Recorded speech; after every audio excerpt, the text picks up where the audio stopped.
1,00,000 మంది శివభక్తులతో కలిసి మహారుద్రాక్ష పూజలో పాల్గొనండి. వెంటనే కాల్ చేసి మీ పేరును నమోదు చేసుకోండి. నమస్తే గురుగారు. నమస్కారం. మొక్కుబళ్ళు చెల్లించుకోవడం నిజంగా ఏదన్నా ఒక కోరిక తీరాలి అంటే ఆ భగవంతుడి దగ్గరికి వెళ్ళి ఈ కోరిక నెరవేరితే నేను మొక్కుబడి చెల్లించుకుంటానంట. కోరిక తీరింది, మొక్కుబళ్ళు చెల్లించుకోవడం మర్చిపోతారు. ఆ దేవుళ్ళ సినిమాలో చూస్తే చాలా క్లియర్గా కనిపిస్తుంది, నువ్వు మొక్కుబళ్ళు తీర్చకపోతే ఏమవుతుంది అనేసి. ఆ పిల్లలు వెళ్ళి చెల్లిస్తారు. నిజంగానే నిజ జీవితంలో, అది సినిమా కాబట్టి మనం అంత చూసాం, నిజ జీవితంలో మన కోరిక నెరవేరిన తర్వాత మొక్కుబడి చెల్లించకపోతే ఏమవుతుంది? ఒకవేళ ఆలస్యంగా చెల్లిస్తే ఏమవుతుంది? అసలు మనం మొక్కుకున్న దానికి, కోరిక తీరిన దానికి ఎన్ని రోజుల లోపల చెల్లించాలి? ఇప్పుడు మొక్కుబడి అనేటటువంటిది వాస్తవంగా భగవంతుడేమి నీ దగ్గరకు వచ్చి, ఒరే నాయన నీకు ఉద్యోగం ఇస్తాను, నాకు ఈ మొక్కుకో అని చెప్పలేదు. అసలు మనిషి భగవంతుణ్ణి ఏ కోరిక కోరుకోకూడదు. భగవంతుణ్ణి ఏం కోరుకోవాలి అంటే, మనం ఏదైతే సమస్యలో ఉంటామో ఆ సమస్య నుంచి బయటికి వెయ్యి మాత్రమే అని కోరుకోవాలి తప్ప, నాకు కోట్లు కావాలి, నాకు అది కావాలి, నాకు ఇది కావాలి అని కోరుకోకూడదు. కలి ప్రభావం, మానవుడు అరిషడ్ వర్గముల ప్రభావం చేత ప్రేరేపింపబడి జీవిస్తున్నాడు కాబట్టి, ఆడంబరమైనటువంటి జీవితాన్ని గడపాలని ఆశిస్తున్నాడు కాబట్టి అనేకమైనటువంటి కోరికలు ఉంటాయి. ఆ కోరికలతో ఏం చేస్తాడు? ఇప్పుడు వాడికి ఆల్రెడీ భగవంతుడు ఒక ఉద్యోగం ఇస్తాడు, ₹1,00,000 ప్యాకేజీలో ఉద్యోగం ఇస్తాడు. నాకు 2 లక్షలు కావాలి, ప్యాకేజీ నాకు 2 లక్షలు వస్తే నీకు ఓ బంగారం బొట్టు చేయిస్తానో లేకపోతే కళ్ళు చేయిస్తానో ఏదో మొక్కుకున్నాడు, ఏదో ఒక మొక్కుకున్నాడు. వాడు చేయించలేదు, వాడికి వచ్చింది, వాడు చేయించలేదు. దానివల్ల ఏమవుతుంది అంటే, భగవంతుడు తనంతట తానుగా మన దగ్గరకు వచ్చి అడగలేదు, నాకు ఇది ఇవ్వి నీకు ఇది చేస్తానని అడగలేదు. కాబట్టి భగవంతుడు కష్టపెడతాడు వాడిని. ఎందుకంటే తనంతట తానుగా వచ్చినప్పుడు నువ్వు మొక్కుబడి చెల్లించకపోయినా సరే ఆ తప్పు భగవంతుడిదే అవుతుంది. ఇప్పుడు ఒకతను ఉన్నాడు, ఏమండి మా బ్యాంకులో ₹1,00,000 వేసుకోండి, మీకు వడ్డీ ఎక్కువ ఇస్తామని వచ్చి అడిగాడు అనుకోండి. మీరు సరే అని చెప్పి ₹1,00,000 ఇచ్చారు. మీరు తర్వాత దాని ద్వారా మీరు ఇంక మళ్ళీ వేయట్లేదు. వాడు వచ్చి మీరు ఎందుకు వేయట్లేదని అడగడానికి అధికారం లేదు వాడికి. మీరు వేస్తే వేస్తారు, లేకపోతే లేదు. ఎందుకంటే వాడంతటా వాడు వచ్చాడు కాబట్టి. అదే మీ అంతటా మీరుగా వెళ్ళేటప్పుడు ఏమవుతుంది? ఏమండి మీ బ్యాంకులో నాకు అవకాశం అండి, నేను జాగ్రత్తగా చేసుకుంటాను, జాగ్రత్తగా పెట్టుకుంటాను అన్నారు అనుకోండి. వాడు అడుగుతాడు, నువ్వు వేస్తా అన్నావు, ఎందుకు వేయలేదు? వేస్తావా వేయవా? లేకపోతే నీకు పలానా ఏమన్నా పనిష్మెంట్ ఇమ్మంటావా అని అడిగే అధికారం ఎవడుకుంటుంది? మనంతటా మనం వెళ్ళిన వాడికి ఉంటుంది, కానీ వాడంతటా వాడు వచ్చిన వాడికి ఉండదు. అలాగే భగవంతుడి దగ్గరికి మనం వెళ్ళి అడుగుతున్నాం.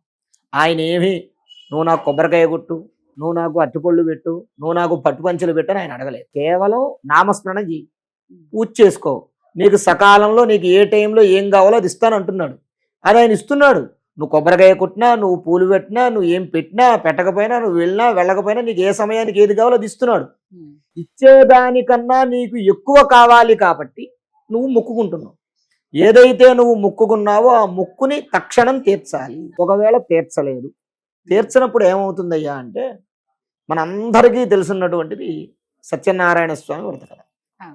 ఆ వ్రతంలో సాధు అనేటటువంటి వైశ్యుడు, నాకు సంతానం కలిగితే సత్యనారాయణ స్వామి వ్రతం చేస్తానని మొక్కుకుంటాడు. ఆ స్వామివారి అనుగ్రహం వల్ల ఆడపిల్ల పుడుతుంది, కళావతి అని పేరు పెడతారు.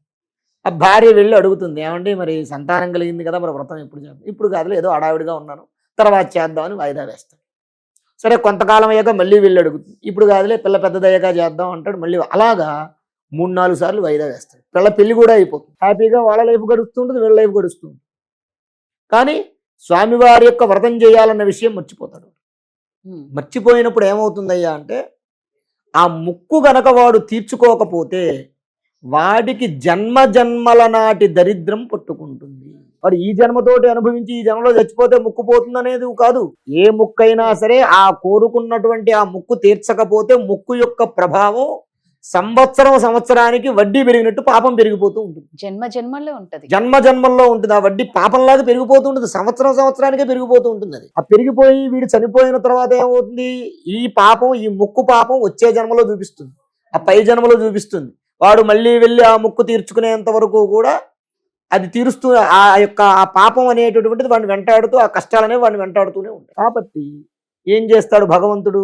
జగతః పితరౌ వందే పార్వతీ పరమేశ్వర. ఈ జగత్తంతటికి పార్వతీదేవి తల్లి, పరమేశ్వరుడు తండ్రి. అలాగా నా బిడ్డ నన్ను ఏదో అడిగాడు, మొక్కుకున్నాడు.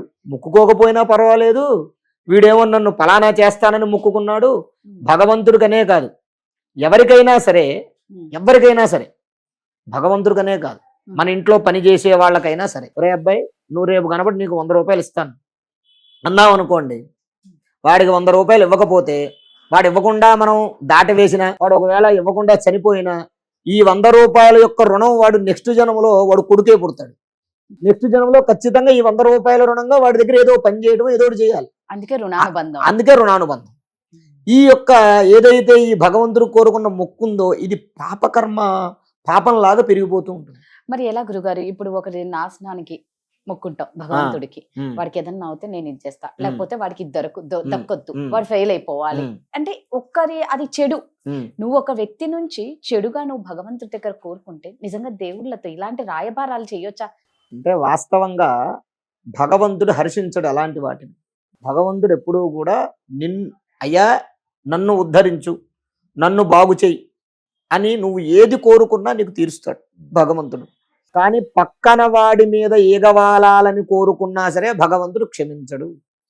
ఎప్పుడైతే మనం పక్కన వాడి యొక్క నాశనం కోరుకున్నామో అక్కడి నుంచే నీ పతనాన్ని భగవంతుడు ప్రారంభం చేస్తాడు.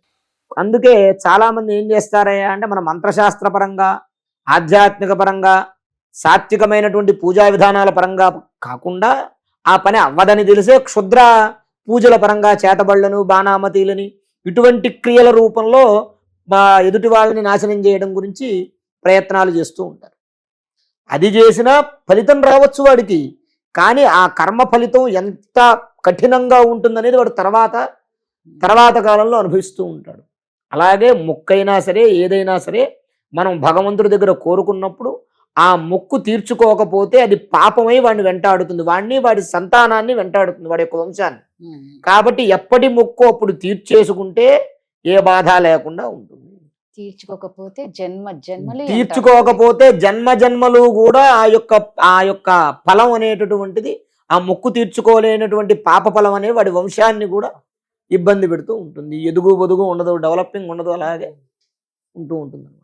ఆ కారణంగా మొక్కు అనేది తప్పకుండా, మొక్కు అనేది మొక్కుకుంటే కంపల్సరీగా వెంటనే తీర్చుకుంటే అందరికీ శ్రేయోదాయం. ఒకవేళ ఇందాక నేను ఫస్ట్ అడిగినట్టు గురుగారు, ఎన్ని రోజుల లోపు ఆలస్యం అయ్యింది అనుకోండి, అలా కాకుండా మన కోరిక తీరిన తర్వాత ఎన్ని రోజుల్లో తీర్చుకోవాలి? దీనికి నియమం ఏం పెట్టారంటే అమ్మ, భగవంతుడికి నువ్వు మొక్కుకున్నావు, తిరుపతి ఉంది ఉదాహరణకి తీసుకున్నావు, తిరుపతి వెంకటేశ్వర స్వామి వారికి మనం ఏం చేద్దాం, అయ్యా స్వామి నీ హుండీలో 1,00,000 రూపాయలు వేస్తాను, నా అప్పులు తీరిపోయి నాకు వచ్చే డబ్బు వస్తే నీ హుండీలో 1,00,000 రూపాయలు వేస్తాను అనుకున్నాడు. కానీ అనివార్య కారణాల వల్ల వాడికి ఏదో పాపం వాడి కర్మో ఇంకోటో వాడికి ఆ 1,00,000 రూపాయలు వేయలేకపోయాడు. అంటే యథార్థంగా ఉండి వేయలేకపోవటం కాదు, ఉండి దాంట్లో 1,00,000 రూపాయలు వేయలేకపోవటం కాదు, వాడి దగ్గర ఆ సమయంలో ఆ డబ్బు లేక వేయలేకపోయాడు, వాడి జీవితంలో వేయలేకపోయాడు. అటువంటి పరిస్థితులు వచ్చినప్పుడు ఏం చేయాలంటే, నువ్వు 1,00,000 ఇస్తాన్నావు కదా, ఒక 1,116 తీసుకుని స్వామి దగ్గరికి వెళ్ళి, అయ్యా నా శక్తి ఇంతే ఉంది, నీకు ఇస్తానన్న మాట ఇచ్చాను, చేయలేకపోతున్నాను, దీన్నే రుణంగా భావిస్తావో, ఫలంగా భావిస్తావో, కేజీగా భావిస్తావో, 10 కేజీలుగా భావిస్తావో, దీన్నే నేను మొక్కుకున్న మొక్కుగా భావించి నన్ను నా కుటుంబాన్ని కాపాడని ఉండిలో వేసేయాలి. వాడు రూపాయి వేసినా 1,00,000 రూపాయల ఫలితాన్ని భగవంతుడు స్వీకరిస్తాడు. అంతే తప్ప అసలు వెయ్యకుండా, అసలు వెళ్లకుండా ఉండకూడదు. ఇప్పుడు ఇళ్లలో మొక్కుకుంటారు, జాతరలు చేయిస్తామని అదని ఇదని మొక్కుకుంటారు, కొంతమంది చేయించరు. అప్పుడు ఏం చేయాలి అంటే, వెంటనే సకాలంలో జరగదు, ఓ 10 రోజుల్లో చేయించేస్తా అంటాడు, కానీ 10 రోజుల్లో చేసే పరిస్థితి ఉండదు. కరెక్ట్గా 10వ రోజున ఓ కొబ్బరికాయ తీసుకుని ఏ దేవుడికి అయితే మొక్కుకున్నావో ఆ దేవుడి పేరు చెప్పి ఇంట్లో కొబ్బరికాయ కొట్టుకోవాలి. కొట్టుకుని దండం పెట్టుకుని, అమ్మ ఇంత శీఘ్రంగా నేను చేయలేకపోతున్నాను కాబట్టి నాకు శక్తి ఉన్నప్పుడు నువ్వు ఎప్పుడైతే నా చేత చేయించాలన్న సంకల్పం నువ్వు అనుకుంటావో అప్పుడు నా చేత నువ్వు చేయించినప్పుడు మళ్ళీ నేను చేస్తాను, క్షమించు తల్లి అని దండం పెట్టుకో. అప్పుడు ఆ దోషం పోతుంది. అలా చెయ్యాలి తప్ప అసలు భగవంతుణ్ణి విస్మరించి మొక్కిన మొక్కులన్నీ కూడా వదిలేసి మన ఇచ్ఛానుసారంగా ఎలా పడితే అలా ఉంటే ఆ పాపం వాణ్ణి, వాడి వంశాన్ని నాశనం చేస్తుంది. ధన్యవాదాలు. శ్రీ మహాగణాధిపతయే నమః. ఆరోగ్యము, ఐశ్వర్యము, ఆనందము, ఆర్థిక లాభం ఇవన్నీ కలగాలంటే ఆగస్టు 11వ తారీఖు మంగళవారం రోజున మేము నిర్వహించేటటువంటి 1,00,000 రుద్రాక్షల పూజలో పాల్గొనండి. పరమేశ్వరుడి యొక్క అనుగ్రహం వల్ల సర్వ విధములైనటువంటి కష్టాలు నివారణమై ఐశ్వర్యాలు కలుగుతాయి. 1,00,000 రుద్రాక్ష పూజలో పాల్గొనేటటువంటి వారు స్క్రీన్ మీద స్క్రోల్ అవుతున్నటువంటి నంబర్లకు కాల్ చేసి రిజిస్ట్రేషన్ చేసుకోగలరు. స్వస్తి.